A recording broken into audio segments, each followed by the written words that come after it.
Alright,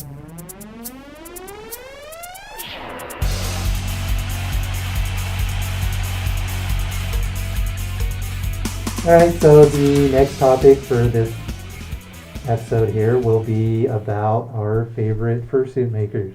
A lighthearted topic again. Yeah, it's not current news or anything. It's just kind of thrown in personal feelings and stuff into different venues and things of furry. Yeah, since it's a creative aspect and everybody has their preferences, so... Well, I mean, I can start off. More for less always was something big for me. It's obviously what I'm in. Yeah. It wasn't because they were known or anything. It was at the time my reference really looked like it. Mm-hmm. It's like, this is what I want. It's just that you can feel it in your heart who you want to go with. It wasn't about how big they were or anything like that. It was just, I think they can do symphony. And, more for less is always... they had their humble beginnings, just as anyone will, and, people say that they had kind of a little bit of a downtime of how their shoots looked. And I was told, mine was kind of like the very end of that cycle, but I really think they've brought it back. They did a good job. I mean, the music notes, you don't see it on the full suit, but when you see pictures of the full suit, it's incredible what they did with that. People that have seen the full suit in person and seen the notes, they're always impressed by it. Yeah. Keisho did a lot of work with it, for sure. It's incredible. Props to him for doing all of that. And they've really brought it back. A lot of their new ones are really interesting and unique. And the parrot. They've done great. Parrot is, really unique. Yeah, the parrot with the big eyes. Yeah. I think that's Nullstruck. I met him before. Yeah, how did they even do eyes like that? I don't know. It's got to be some type of resin painted or... It's hard to imagine. It's amazing what makers can do. But it's kind of sort of cop out because I'm in it in a more for less suit, but I have always liked what they do. I think they're also starting to practice the moving jaws now. Mine definitely does not. No, it's a really recent thing. I think I've only seen one of the recent stuff with the moving jaw. I have to say, if anybody does want to order from them, they use a lot of materials. Their suits are heavy. They take a lot of budgeting. They're expensive. They're expensive too now.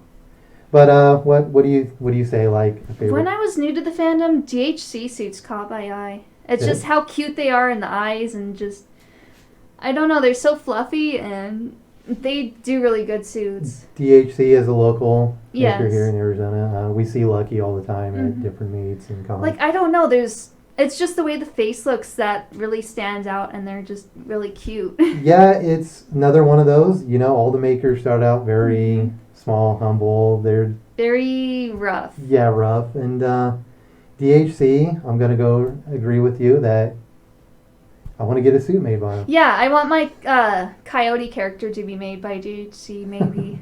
Possibly. That's in the distant future, if it'll happen. If you make a deer. Oh, yeah. I want Brandia, my deer persona, to be made by him. I'm hoping.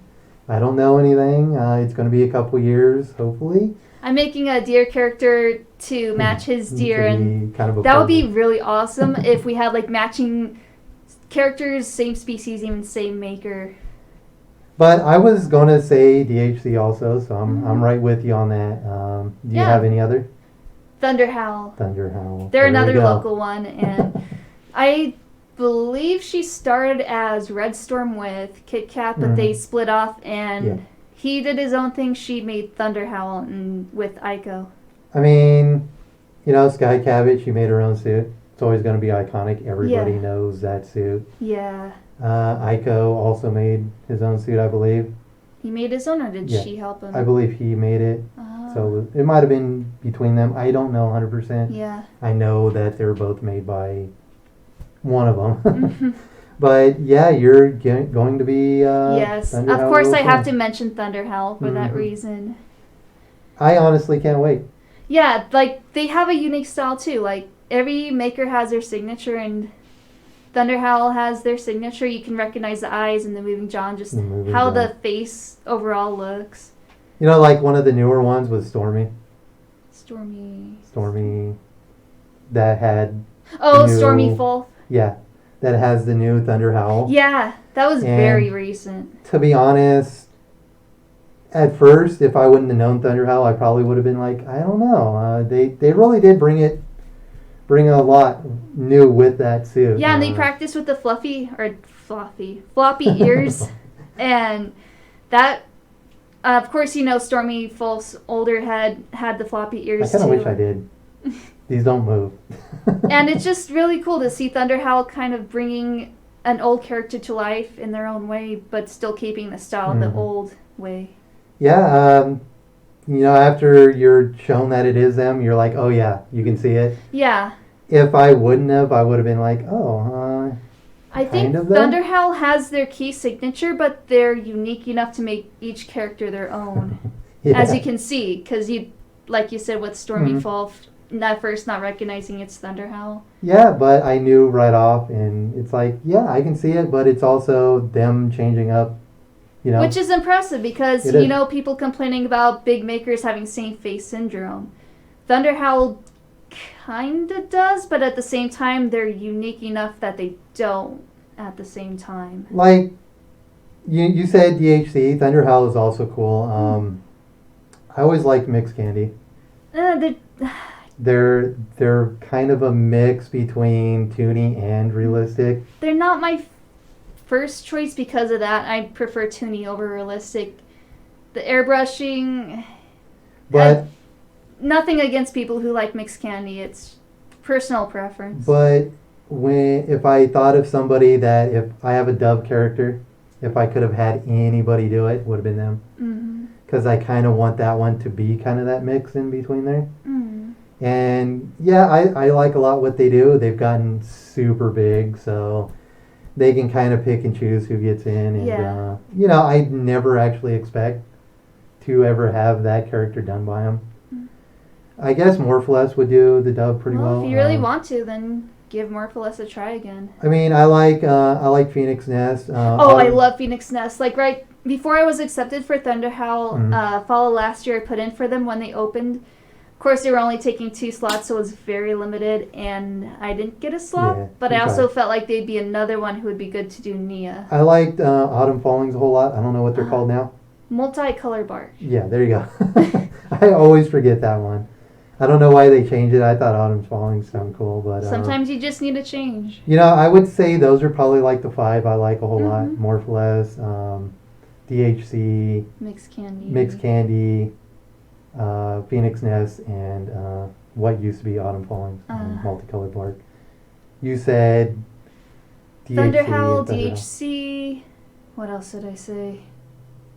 I also like Twinkie Arts. Yeah. Like, just... I think Twinkie Arts is a bit more realistic, but it's not like super realistic style, and they do really good deers too. Who's that other one you thought of? There was another maker you had thought of for Nia. Made for You or something like that, I think. Oh yeah, I tried with them too. Yeah. In case I didn't get with Thunderhowl. Is that one of your favorites? They do really good suits. So, they're not my top pick, but they are up there. So you got any other ones mentioned? I think I pretty much did for me. For the big ones, yeah. Yeah, that's all? I think so, off of the top of my head. But what's your number one? DHC or Thunderhowl. All right, there you go. One of those two. Yeah, that's kind of put on the spot. I think I'd probably always feel more for less. It means a lot to me that this suit still means a lot to me. So he's a cute wolf. So yeah, that's really about it. Those are like 5. They weren't really in any order. Right. It's just who we prefer and who stands out to us and why. If I ever get the DHC deer done, I may fall completely in love with it, and that's it. You might become deer instead of wolf. Yeah, maybe. Who knows? Maybe a couple years from now, it'll be deer on here instead of me. Or 2.0 of this. Who knows?